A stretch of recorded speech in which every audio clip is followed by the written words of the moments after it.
Time travel might seem like science fiction, but in the streets of Kolkata, the past and present are colliding in ways that challenge everything we think we know about progress, power, and the ghosts of colonialism. That is the tale in Alexander and Aadriti. You know, what makes this story so fascinating is how it uses this supernatural encounter to tackle some really heavy themes about gender equality and social change. Let me set the scene here. We have Aadriti, this brilliant graduate student, wandering through old Kolkata after receiving what feels like a life-shattering rejection letter, and then something extraordinary happens in this crumbling colonial building with its overgrown garden. It's almost like the setting itself is a character, this liminal space between past and present. Well, that's exactly what makes this encounter so powerful. She meets the ghost of Alexander Duff, this Scottish missionary from the 1800s who founded one of India's most prestigious educational institutions. But here's what's fascinating.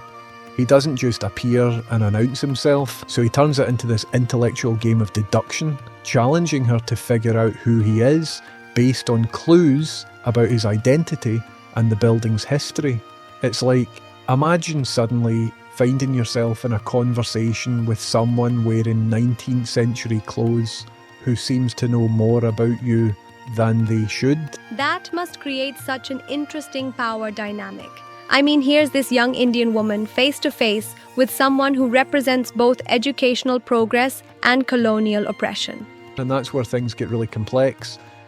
You see, Alexander Duff was known for establishing modern English education in India, but, and this is crucial, his methods were deeply rooted in colonial ideology. The way the story handles this tension must be fascinating, especially when we fast forward to see Aadriti return as a 60-year-old woman. That's when the power dynamic completely shifts. The older Aadriti comes back with decades of lived experience and wisdom, ready to challenge Alexander's entire worldview. She's seen firsthand how colonial education systems have both empowered and limited women in Indian society. Well, speaking of education and empowerment, how does the story address the ongoing impact of these colonial systems? Do you know what's really interesting about that? Through their conversations, we see how certain colonial attitudes about women's education persist even today. Like the idea that education should prepare women for certain roles, while potentially limiting their access to others. That reminds me of some recent studies showing how gender biases in education continue to impact career choices and opportunities, even in supposedly progressive institutions. Exactly.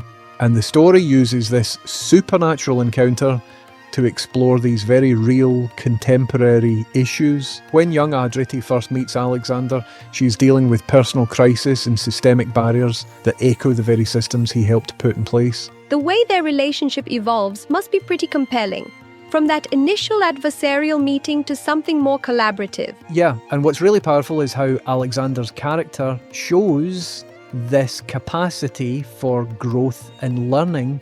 Even as a ghost, he moves from this position of paternalistic authority to genuine listening and understanding. That's such an important point about how real allyship works. It's not about leading or directing, but about creating space for others' voices.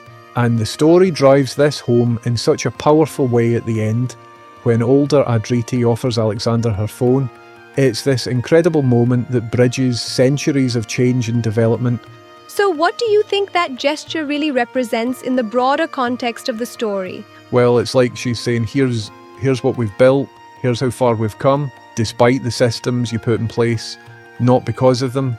But it's also an invitation to continue the dialogue, to keep engaging with these difficult questions about progress and power. That's such a nuanced way of handling these complex historical legacies. Do you know what else strikes me? The way the story shows how some struggles persist across generations while others evolve.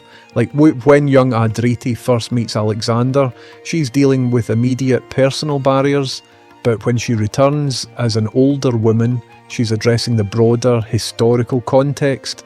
The story seems to suggest that while specific challenges might change, the fundamental struggles for equality and justice continue.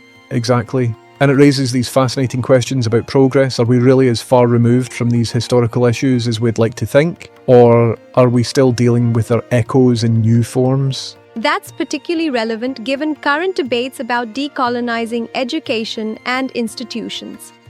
That's such a crucial point for our current moment, when we're still wrestling with many of these same questions about equality, justice, and progress. Looking ahead, I think this story challenges us to consider how our actions today will be viewed by future generations.